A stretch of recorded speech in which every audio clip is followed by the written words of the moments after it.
Good morning, guys. I just want to show you something that I've arrived.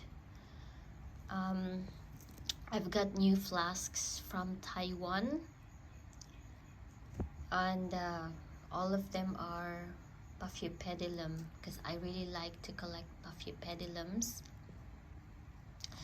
Okay, guys, so first of all, I just want to say that I'm really very disappointed with the courier company because I paid overnight express delivery through TNT, which will become FedEx Express, and it took, I think, 6 days to arrive.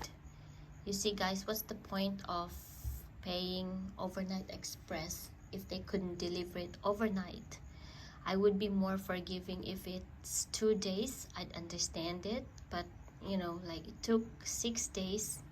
It's just, it's unbelievable. It's very disappointing. But anyway, so I've got 10 flasks, and some of them have arrived like this. They are really disturbed, guys. I really prefer my old courier. That's the Aramex or Fastway, because the plants arrived in really good condition. They arrived upright, just like this one here. But I just noticed with FedEx, they're not really too good with their services. I don't know why. I can understand it if they say they were being too fast, but you know, with my parcel that's supposed to arrive overnight and it lasted 6 days, it's just inexcusable. So I was really hoping to get a, you know, a bit of a refund for that one. Okay, so anyway, guys, I'll show you the flasks that I ordered. Okay, so first one here, I've got here a Paphiopedilum Microanthem cross Emersonia. I'm not really so sure if I'm happy with the plants that I received this time. I think I have shown you before some flasks that have arrived from this company from Taiwan. It even looks like to me there is already a mold inside this one, so I might have to deflask. Yeah, I can see the molds in there because this one, they've been in the inside the box for I think 8 days without light, and somehow the molds just got into there. I can just see it. I don't know if it's possible to show it here.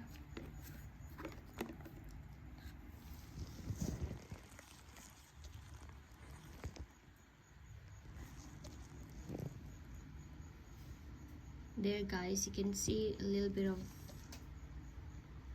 like white discoloration in there. It's in here. They are actually molds. So when molds starting to grow, you don't really have any choice but to deflask the seedlings.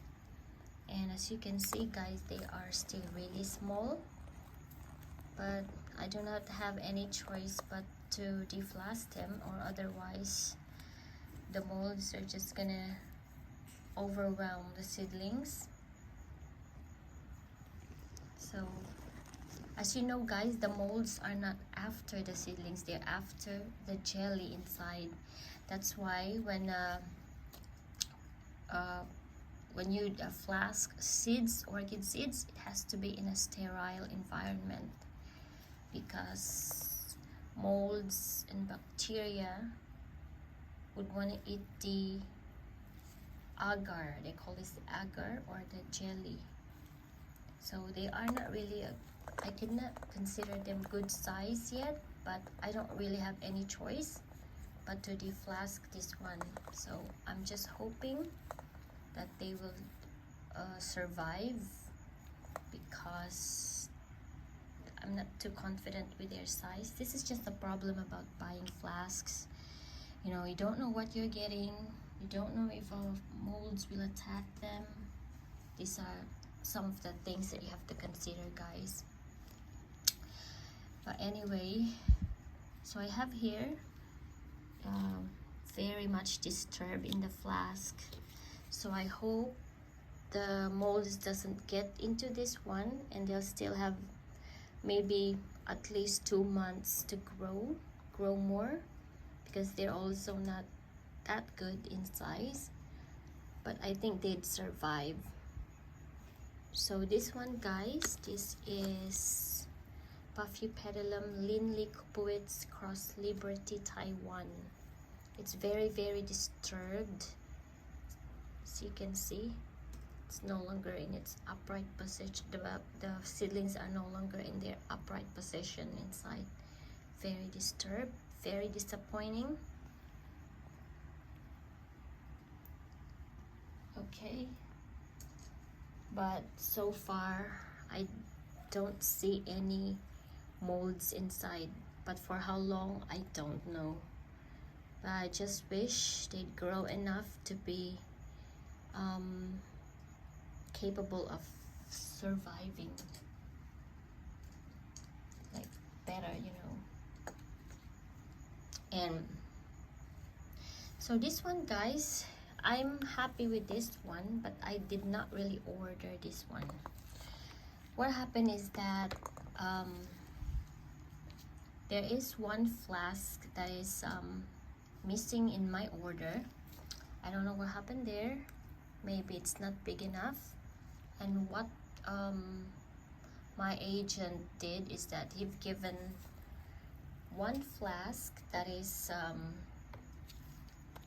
free, that is for like a sign of an apology, sort of. So this one, guys, as you can see, they are really big and are just really ready to be deflasked. But I'm not really a fan of Modea type of Paphiopedilum. So this is a Modea type, guys. It's called Paphiopedilum Shin Yi Hard Cross Hangsheng Dream. I just noticed that not a lot of Paphiopedilum growers are into the Modea type. As you know, Modea type are the ones that are the very common ones you can see in an orchid show. They're the ones that's generally red in color. They're the common type of Paphiopedilum. So not too bad, you know, for something for free. And I have here, this is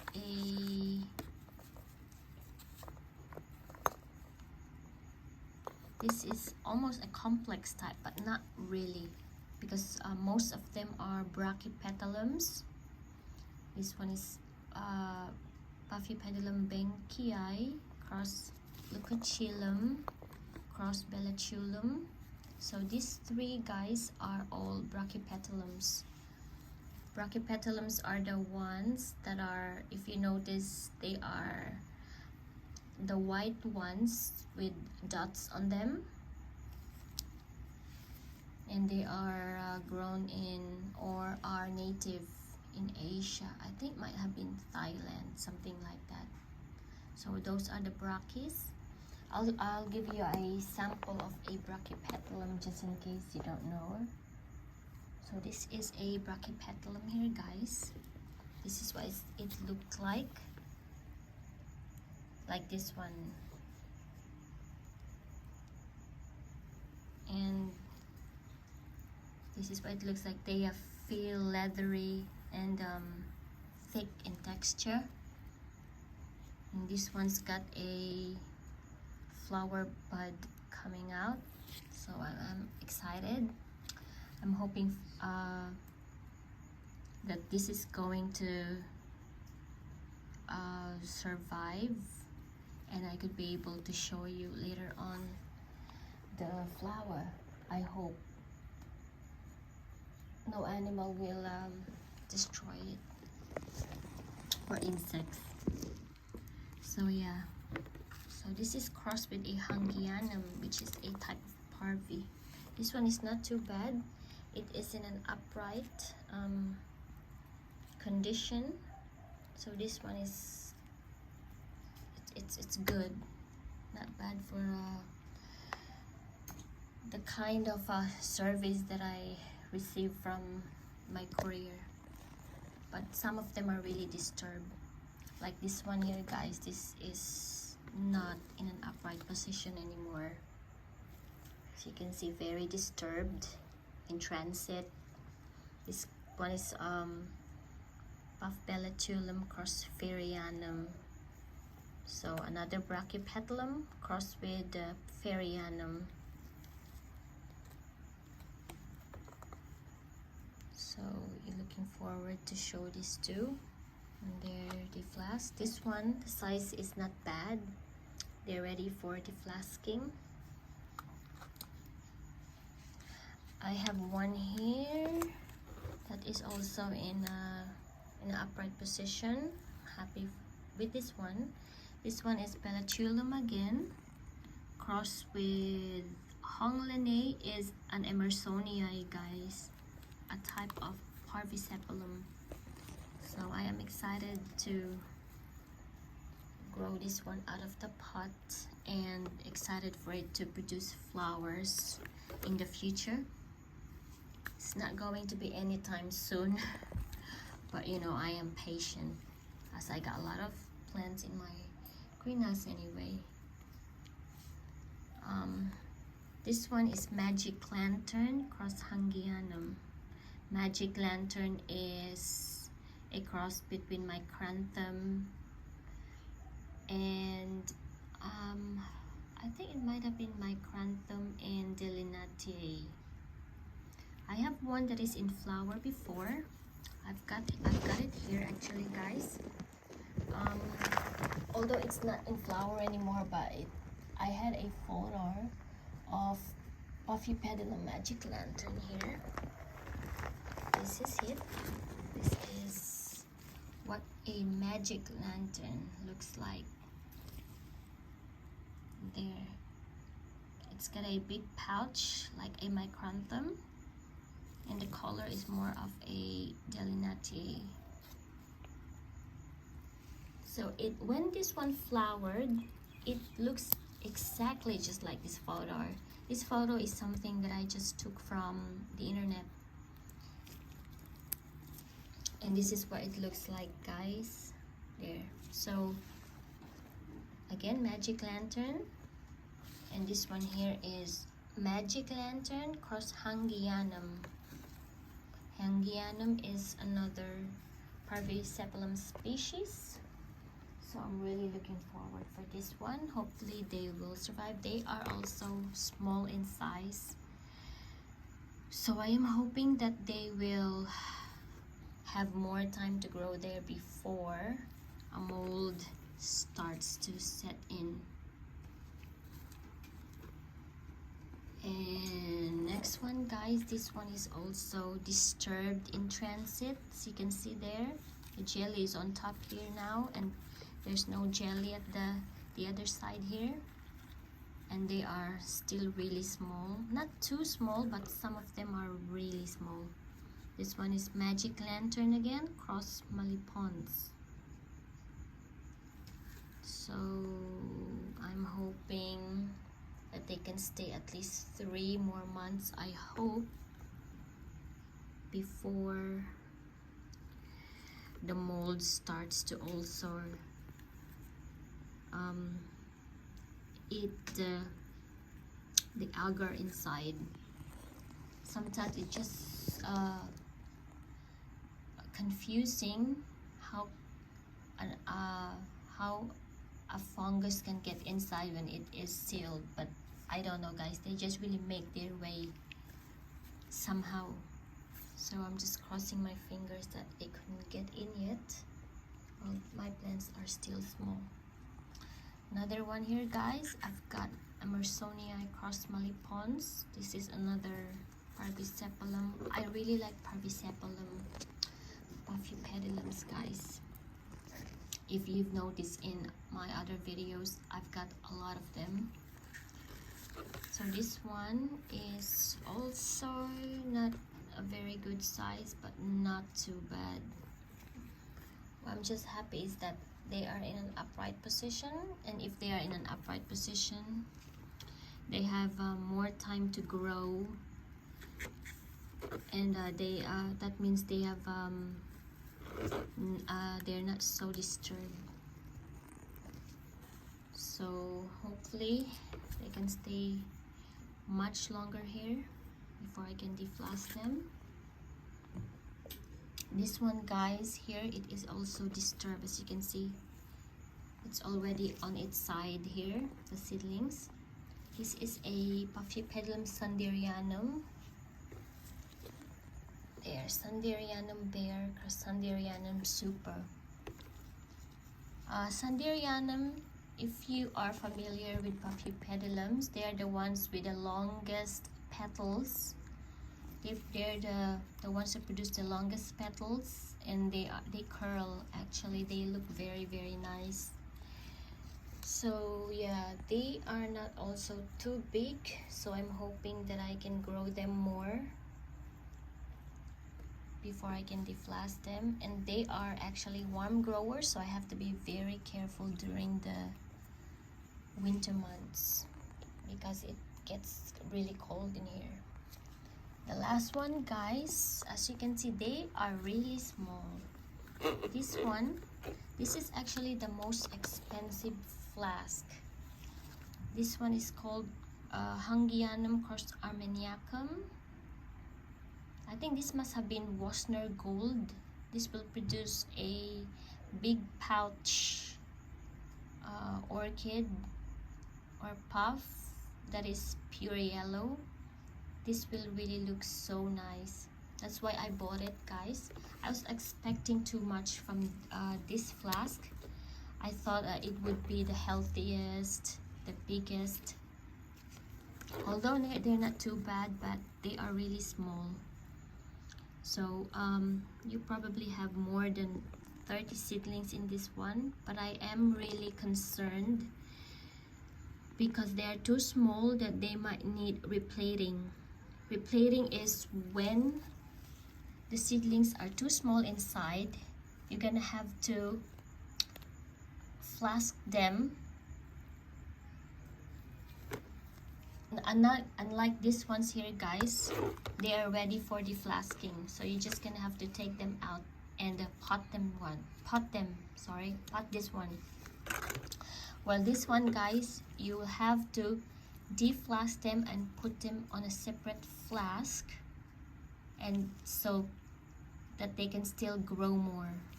They need to grow more. If you compare these seedlings here to this one, just look at the difference, guys. This one is ready for deflasking, but this one I'm like, 50-50. My agent told me that what he does is he just takes all the jelly and compote them all. I'm not so sure if I want to do it now, so I hope the fungus doesn't get their way here, because I have a similar incident where I have